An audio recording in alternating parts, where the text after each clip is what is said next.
Sam Seder of the Majority Report had an illuminating debate.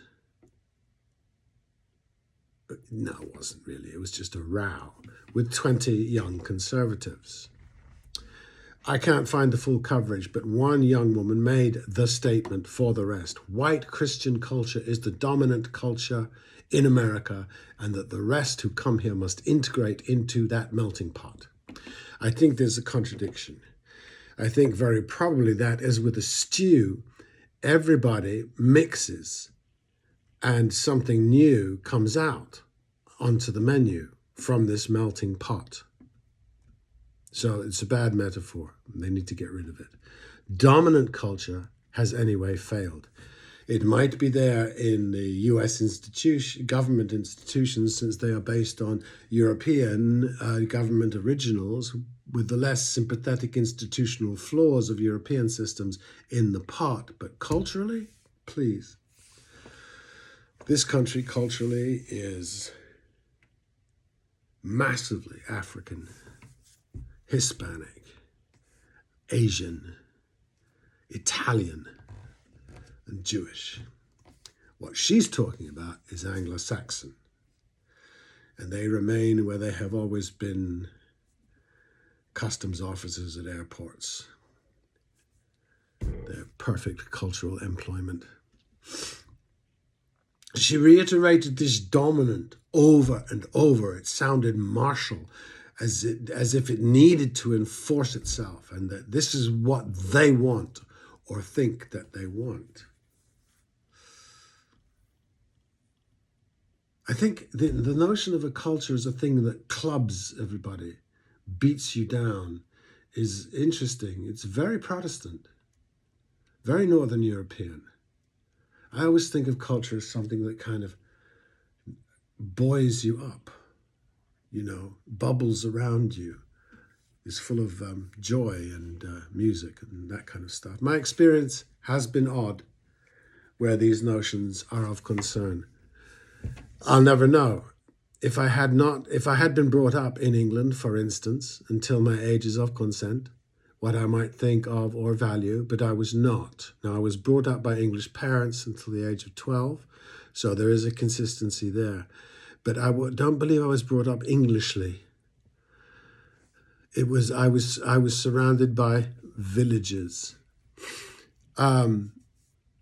I started in England, but went very young to an Arab country. So that was the dominant culture, the milieu into which I was welcomed. I was welcomed. My father was welcomed. I was too. I didn't really know what to do with the welcome. I think this culture my culture had tried or would try to dominate Iraq quite soon after we left. They had already done so in the First World War. And when we left in the early 60s, and at last the English were thrown out quite soon afterwards. The long and the short of it in my life is then when I left Iraq at 5, I was still English, but had lived half my life in a wonderful foreign place. Then Trinidad for 5 years, Trinidad and the West Indies, where the English culture, at least the dominating part, was dominating, but which was of zero interest to a 6-year-old. And finally to the USA in the late 60s, to a Jewish neighborhood in Pittsburgh, Pennsylvania, surrounded by Italian pizza, busing, protests, racial strife. I heard, still too young to encounter this really, but for the first time I was told how our way of life was being threatened. I was 11. By the Vietnamese, I trembled. I have run into what seems to be a nationalistic or racial pride in the Vietnam War.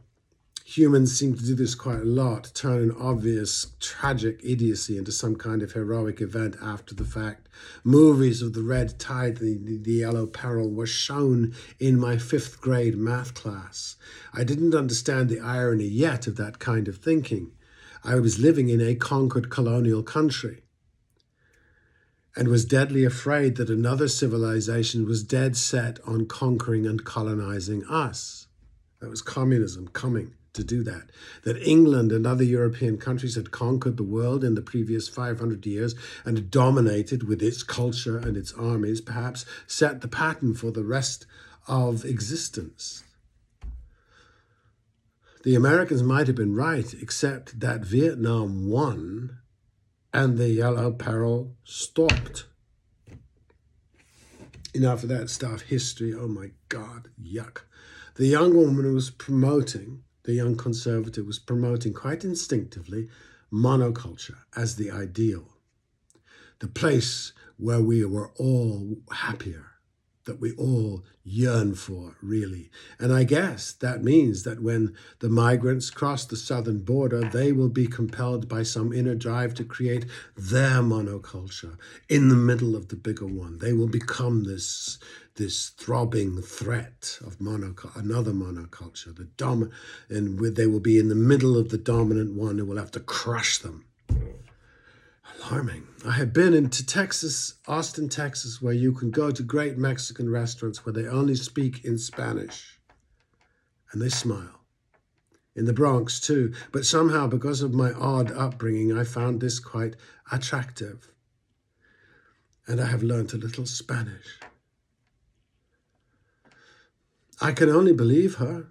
My odd history makes me unsure, though. I have been inside some European virtual monocultures recently, only visiting, and I was uneasy. Perhaps I had to really belong to feel the vibes. And believe me, I was indecipherable from anybody else. Until I opened my mouth, they all thought I was Polish or Ukrainian or whatever. The goodness that flows because it wasn't evident. I noticed that a city full of white people with the shared religion will be as violent, distrusting, jealous, raging, and dangerous as one with a mixed community, like London, racially mixed. The reasons will change very easily from racial violence to economic and class. After all this, something suggests to me that she has a different idea of life entirely than I do. The notion that is memed right now, that all of us are naturally mistrustful and fearful of what is not like us, that we cower, and that with education and guidance we might be able to overcome these fears and expand and enlighten a current liberal meme, the liberal answer to how conservatives think. Well, it is unlikely to be true. Not all of us encounter strangers with fear.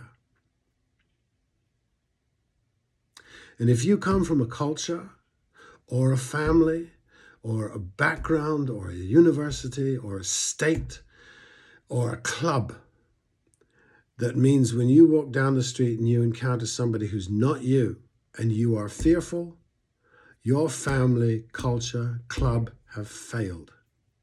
They are weak. Not all of us encounter strangers with fear and myths of headhunters. If that had actually been human nature, trust me, we'd still be huddling around the Olduvai Gorge in Tanzania, where we first stood up on two legs. Fear is not human nature.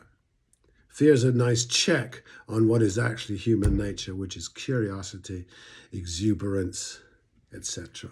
That's my take.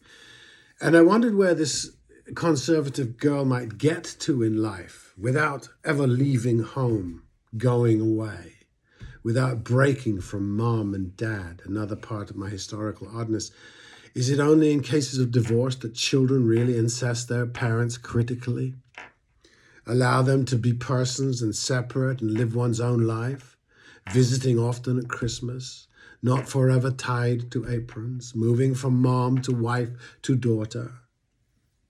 I do not think this is wrong at all. It is the Olduvai reality, but there are others, and we know where the Olduvai syndrome gets us. Most immigrants learn English. Most of them are bilingual. Most of us are not.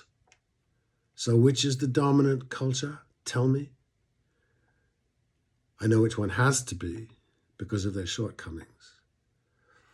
I think the young conservative has her handle on a kind of human nature, and she has decided it is the only model, it is the natural one, the Bible tells her so, and is fearful of the rest. And she lives in a country that was founded by dominating and exterminating what was there before. She doesn't think that maybe the conquistadors should have immersed themselves in a melting pot of Cherokees. We never thought that. Her culture is the dominant one. She will never fancy a Latin man, trust a black teacher, or like Vietnamese food or philosophy. Not if she can help it. She will never watch Remember the Titans. I will. I do.